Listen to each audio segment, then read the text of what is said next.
4 total sonnets इनके कितने हैं? 154 हैं, जिसमें से 1 to 126 माना जाता है कि मिस्टर WH कोई हैं, बहुत ज़्यादा श्योर नहीं है इसके विषय में कोई भी क्रिटिक कौन है ये, लेकिन हैं इनको जो है डेडिकेट है। और 127 to 154 ये यहाँ तो 54 टोटल है, बट इसको जो है आप जो है 52 करिए, 152 ये जो है डार्क लेडी को डेडिकेटेड है। अच्छा, जो एक जगह क्वेश्चन शायद यूपी का ही है, प्रैक्टिस पेपर अगर आपने हल करा है तो मिला होगा, जहाँ पर जो है 127 से जो है 154 तक ये के पूरे डार्क लेडी को डेडिकेटेड ऐसा क्वेश्चन बना है। 2013 का बना है। हाँ 2013 का जो भी हो, याद नहीं मुझे। तो लेकिन अगर आज की डेट में क्लासिफाइड इसको कर दिया, मतलब इसको डिवाइड किया गया, क्रिटिक्स ने इसको डिवाइड करके माना कि जो लास्ट के 2 हैं वो जो है लॉर्ड कुपिड को जो है डेडिकेटेड हैं, लॉर्ड कुपिड को। तो क्वेश्चन पे डिपेंड करेगा कि क्वेश्चन कैसे पूछा गया है, उसका मोड क्या है, ऑप्शन क्या है। अगर एक नहीं है तो फिर हम आयोग से कंप्लेंट करने नहीं जाएंगे, भाई साहब 2 वो क्यों जो है इसमें जोड़ करके आपने बना दिया, फिर उसको हम मारेंगे। नहीं है अगर 2 वाला अलग से है क्वेश्चन तो उस पे भी हम जाएंगे, बता चुके हैं। एक ऐसी dark lady, she is a dark lady but her identity is still mystery, अभी तक के रहस्य बना हुआ है। She is beautiful mistress, black hair and driven black eyes, कुछ उसकी जो है विशेषताएं बता दी गई यहाँ पर। माना जाता है कि शायद वो मेरी फिटन है, मे बी मेरी फिटन, लेकिन कुछ लोगों का मानना है कि ऐसा नहीं है, कुछ और भी महिलाएं थी जो इस लाइन में थी, लग रहा था कि उनको लेकर के सोनेट से शेक्सपियर का, जहां पर उन्होंने लव थीम को डील किया। जनरली जो है इनके प्लेस, जनरली जो इनके वर्क्स हैं उसमें हो सकता कहीं पर लव थीम आपको मिल जाए, बट वहां पर आप विलियम शेक्सपियर की आइडेंटिटी को नहीं जान पाएंगे। अगर आप कहीं पे लगता है आपको एक पल आपको नजर आ जाएगा कि नहीं रोमांटिक नहीं, ये तो बहुत ही फिलोसफिकल है, बहुत प्यारी प्यारी लाइनें बोल देते हैं, और फिर अगले पल लग जाता है या तो बहुत साइड कर देने वाले व्यक्ति। मतलब इनकी आइडेंटिटी आप किसी वर्क में नहीं देख पाएंगे। जैसे कि मिल्टन है, मिल्टन को जो है आप देख सकते हैं कि रिफार्मर, उनको हर वर्क में रिफॉर्मेशन नजर आएगा, हर वर्क में जो है उनको चर्च के और इन सब चीजों के अगेंस्ट या उससे सुधार की बातें आपको मिलेगी। मतलब वहां कह सकते हैं कि विलियम शेक्सपियर, जॉन मिल्टन, लेकिन विलियम शेक्सपियर जो है क्या थे इसके बारे में कहना बड़ा मुश्किल है, अगर उनके सारे आपने प्ले पढ़े हैं या उनको जो है कंसीडर किया है।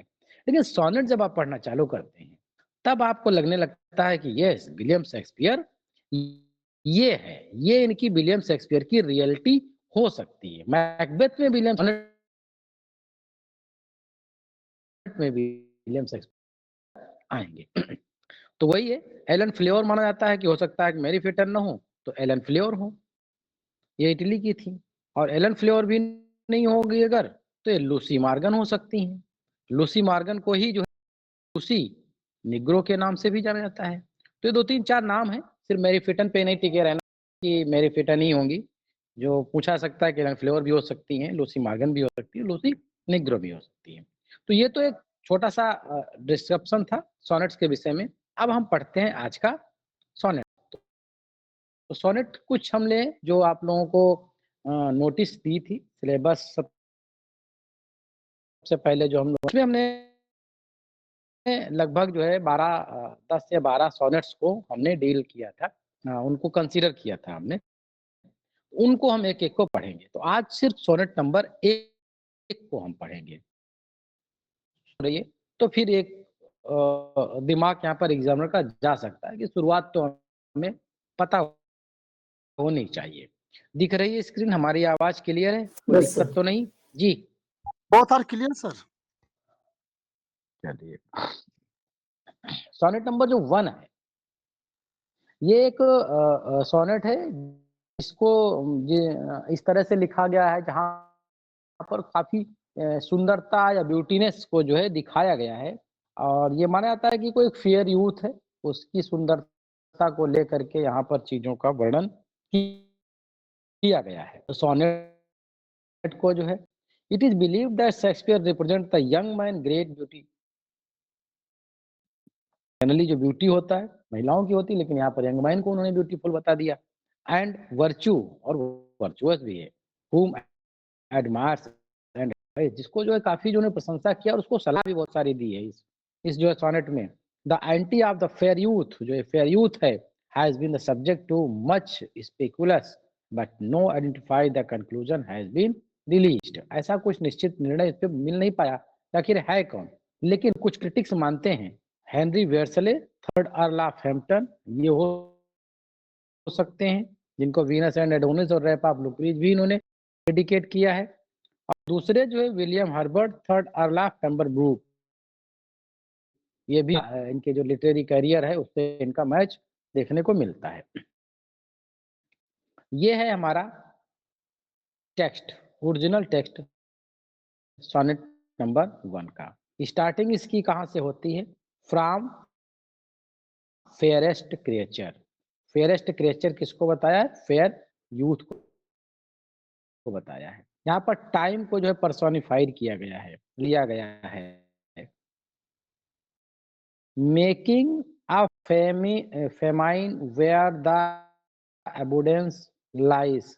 इसमें जो पैराडॉक्स है, तो कई जो है ऐसी लाइन्स हैं जिसमें जो है आप पोएटिक डिवाइसेस जिसमें से फाइंड कर सकते हैं। अब हम देखते हैं इनका जो है ओरिजिनल टेक्स्ट विथ हिंदी।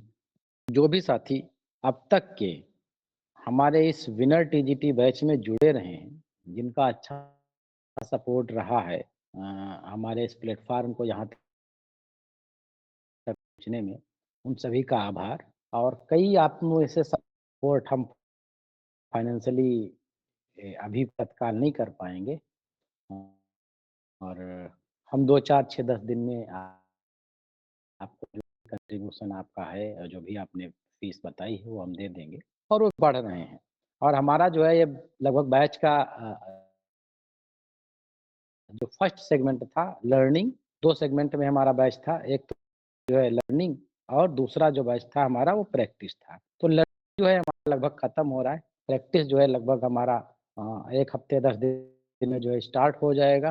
क्योंकि हमारा फ़ोकस जो है जितना हम पढ़ रहे हैं उससे ज़्यादा समय प्रैक्टिस पे देना है। क्योंकि कोचिंग वाले सभी पढ़ाते हैं। ऐसा नहीं कि जो फैक्ट हम यहाँ बता पता नहीं है। मार्केट की बहुत सारी किताबें भरे पड़े हैं और कोचिंग वाले पता नहीं यूट्यूबर कितने पढ़ाते हैं। मैटर तो ये है कितना प्रैक्टिस करते हैं, दिमाग में वो चीज़ें जाएँगी। तो प्रैक्टिस पे हम ज़्यादा फ़ोकस कर रहे हैं। तो पढ़ा रहे हैं, पढ़ाने के साथ प्रैक्टिस हो रही है प्लस अभी सेपरेटली प्रैक्टिस होगी। तो जिन साथियों ने ऐसा कह कर के हमसे जॉइनिंग ली है और हम मान के चलते हैं कि अभी तक हो सकता है उनकी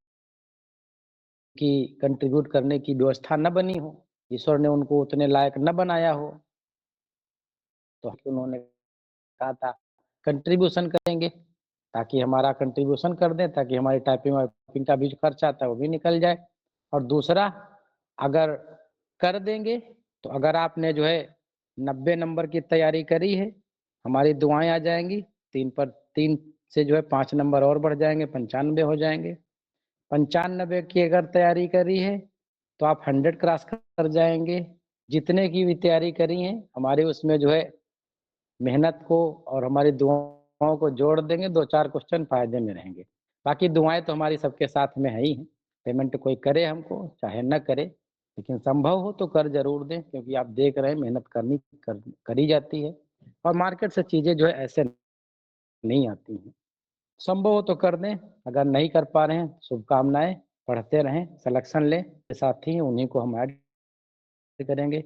बाकी से जो है कहेंगे आप भैया हमारी शुभकामनाएँ हैं। अलविदा, सलेक्शन लीजिए, अपने जो है जीवन को अच्छे से चलाइए।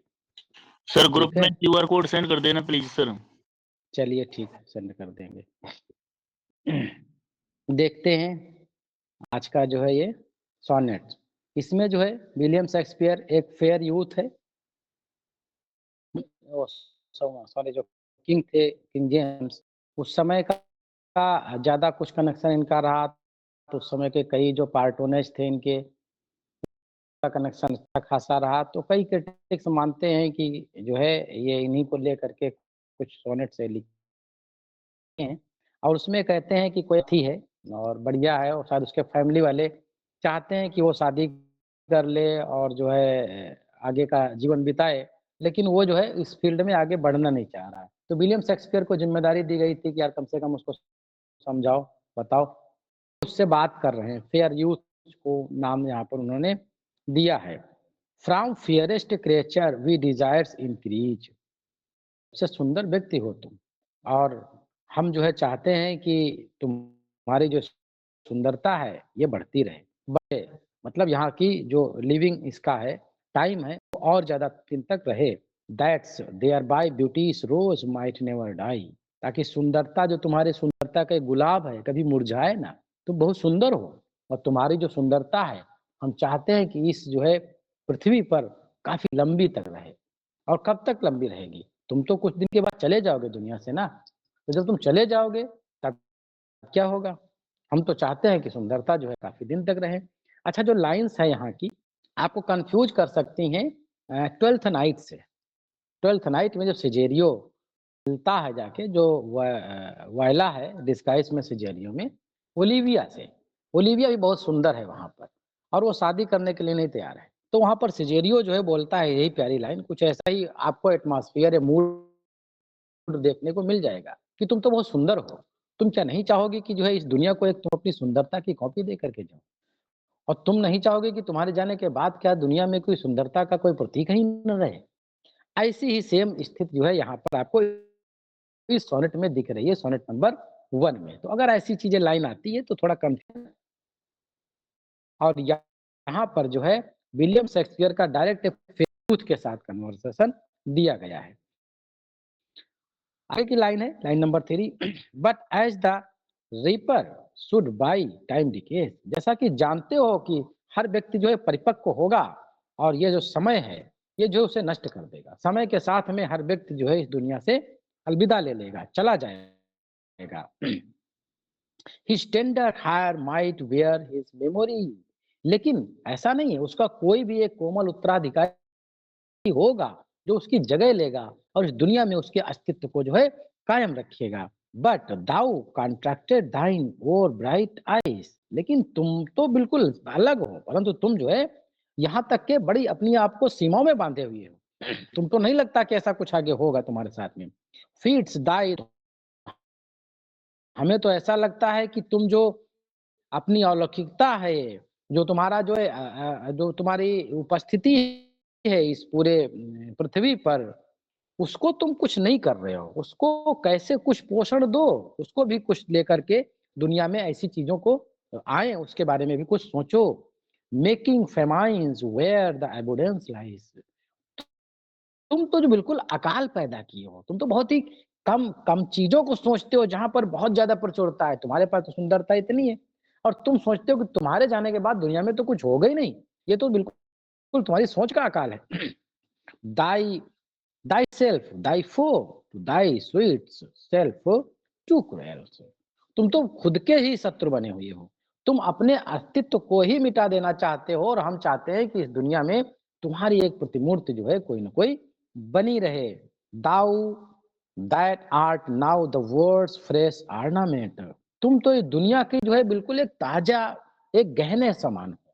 तुम एक बिल्कुल एक ऑर्नामेंट हो इस दुनिया में। हम चाहते हैं कि तुम्हारा ऑर्नामेंट का अस्तित्व बना रहे। And only herald to the guidance spring, तुम जो है एक रंग बसंत के जो है, एक बसंत के रंगीन अग्रदूत हो। तुम एक बसंत की एक प्रतिबिंब हो, एक प्रतिमा हो, एक प्रतीक हो। तुम्हारे अंदर जो है रोमांस, तुम्हारे अंदर सुंदरता, हर चीज व्यापक तौर पर बनी हुई है। Within thy own buds the buriest thy the content, तुम ऐसा लगता है तुम इनको कब्र में अपने साथ में दफना देना चाहते हो, मतलब तुम्हारे साथ ही दुनिया से चली जाएंगी। ऐसा क्यों करते हो यूथ? तुम्हें चीजों को आगे और चीजें देखना चाहिए। and tender church mark the waste in the निगार्डिंग। और कोमल जो तुम्हारी ये कंजूसी है, ऐसा तुम जो कृपणता दिखा रहे हो, ये जो है इस पूरे अस्तित्व को ही नष्ट करके रख देगी। Pity the word the or else thy glutton be. तुम दुनिया पे दया करो, जो तुम्हारी ये सुंदरता है, तुम्हारा जो चार्म है, तुम्हारा जो अस्तित्व है, ये लोग चाहते हैं कि ऐसी चीजें जो है बनी रहें, उन पे दया करो। To eat the words due by the grave and die. जो लोग हैं उनका एक अधिकार है कि तुम्हारे जैसी चीजें जो है इस दुनिया में बनी रहें। तो चाहो तो तुम उन्हें उनके अधिकार को दो, अन्यथा जो है ये सारी चीजें स्वयं अपने साथ में लेके जाओगे कब्र में और उनको जो है नष्ट कर दो। तो इस प्रकार से जो है विलियम शेक्सपियर एक यूथ के साथ कन्वर्सेशन करते हैं। माना जाता है कि वो जो यूथ है वो या तो जो है विलियम हेनरी वेट्सले हैं या फिर जो है विलियम हर्बर्ट हैं। इन्हीं में से कोई एक है जिनके साथ इनकी बातचीत हो रही है, उनकी सुंदरता का वर्णन करते हैं। अब ऐसा भी आपसे क्वेश्चन पूछा सकता है कि ये जो है इतनी सुंदरता भरी लाइन आपको नजर आ जाए और फिर कह दिया जाए डेडिकेट किसको है, मेरी फिटन को डेडिकेट है कि फेयर यूथ को डेडिकेट है कि निग्रो को डेडिकेट है, मॉर्गन को डेडिकेट है। दिमाग कंफ्यूज आ जाएगा यार, इतनी सुंदरता की तारीफ तो कोई महिला की ही करेगा, तो फिर मार के चले आएंगे, गड़बड़ा जाएगा मामला। इसीलिए हमने जो है इस पहले सोनेट को लिया है, बाकी बहुत ज्यादा इसका इंपॉर्टेंट और नहीं है। इसका अगर हम एनालिसिस की बात, ट्रांसेंस ऑफ ब्यूटी आपको एक थीम मिल सकती है, importance of the legacy and the reproduction मिल सकता है कि दोबारा भैया कुछ चीजें दुनिया को दो, and destruction the consequences of सिर्फ ऑब्स्ट्रक्शन हो सकता है आपको। और इसका जो स्ट्रक्चर है हम पहले से ही जानते हैं। शेक्सपियरियन सोनेट में क्या होता है, 3 क्वार्टेन होते हैं और एक कपलेट होता है, और आपकी इसकी राइमिंग स्कीम 3 क्वार्टेन और कंक्लूडिंग कपलेट होता है। जो 3 क्वार्टेन होंगे उसमें पूरा मैटर होता है और इसमें जो है इसका जो है कंक्लूजन होता है। ये भी क्वेश्चन बना हुआ है। राइम स्कीम भी पूछी जा सकती है, A B C D E F last में जी कपलेट होता है। ये आयाम्बिक पेंटामीटर में लिखा होता है। ये भी चीजें क्वेश्चन पूछी गई हैं। तो ये तो इनका रहा स्ट्रक्चर। अगर इसकी हम बात करें पूरे टेक्स्ट की, इसमें तो ब्यूटीज रोज जो दिखाया गया है, herald to the guarding springs, gaudy springs है, ये एक नेचुरल इमेजरी रिप्रेजेंट करी गई है यहाँ पर। और जो अभी हमने बताया making a famine where abundance life, जहाँ पर जो है प्रचुरता की बात है वहां तुम बड़ी कंजूसी कर रहे हो, ये बिल्कुल अकाल डाले हुए हो, ये पैराडॉक्स है यहाँ पर जो है। और by the time disease, time को पर्सोनिफाई किया है कि समय के साथ समय सबको जो है खत्म कर देता है। मेटाफर भी यहाँ देखने को आपको मिल जाएगा, लाइट्स फ्रेम, ये आपको मेटाफर मिल जाएगा। द वर्ड्स फ्रेश ऑर्नामेंट, ये भी जो है आपका मेटाफर मिल जाएगा। तो इस तरह के लाइंस दे करके, फ्रेज दे करके आपसे फिगर आप स्पीच भी इस जो है सोनेट की पूछी जा सकती है। इसकी जो लाइंस है इंपॉर्टेंट, यहाँ से भी कोई क्वेश्चन अगर बनाए तो बना सकता है। From fairest creature we desires increase, वह पहली ही लाइन है। जो 2 3 4 लाइनें इसकी इंपॉर्टेंट है वो हमने यहाँ पर दे दी हैं, इनको आप देख लीजिएगा अपने स्तर से। अगर हम एग्जाम ओरिएंटेड कुछ क्वेश्चंस की अगर हम बात करें तो what is the main theme of the sonnet number 1, आपसे पूछ सकता है। तो क्या हो सकती है, प्रोक्रिएशन एंड लिगेसी इसकी जो है पहली थीम हो सकती है। Which metaphor does the poet use for beauty in the first quarter, तो यहाँ पर रोज को एज ए मेटाफर उन्होंने यूज किया है। बी ऑप्शन आपका हो गया। what literary device is used in the line making a famine where the abundance lie, तो हमने पहले ही बता दिया कि ये पैराडॉक्स इस लाइन में यूज किया गया है। तो इस तरह से जो है फिगर ऑफ स्पीच और इसकी क्या वो इम्पोर्टेंट वोकेब है, क्या इम्पोर्टेंट फ्रेज है, क्या इसका जो है पोएटिक स्ट्रक्चर है, इसको क्या कॉन्टेक्स्ट है, क्या रेफरेंस है, पहली लाइन क्या है, लास्ट लाइन क्या है, ये सारा कुछ चीजें हमने जो है यहाँ पर इंपॉर्टेंट चीजें डिस्कस कर ली। अगर क्वेश्चन सोनेट नंबर 1 से बनता है तो हमें नहीं लगता है कि लगभग 99% चीजें, अगर इतनी चीजें आपने कवर कर लिया तो इससे क्वेश्चन कहीं बाहर आने वाला है। हम चीजों को जिस हिसाब से करते चल रहे हैं वो बिल्कुल जो है स्टूडेंट डाइजेस्ट आपकी हो जाएंगी। शायद जो है ज्यादा उतनी मेहनत नहीं करनी पड़ेगी जितना कि किताबों से पढ़ के आप करते आए हैं। तो आज का सेशन हमारा यहीं तक है और इसके आगे के जो सोनेट्स हैं कल डील करेंगे हम। और कौन-कौन से सोनेट्स हैं आपको पहले से नोटिस मिली हुई है, उसमें मेंशन है, देख लीजिएगा। जो भी आगे का सोनेट होगा वही जो है हम लोग कल डील करेंगे। किसी को कोई दिक्कत हो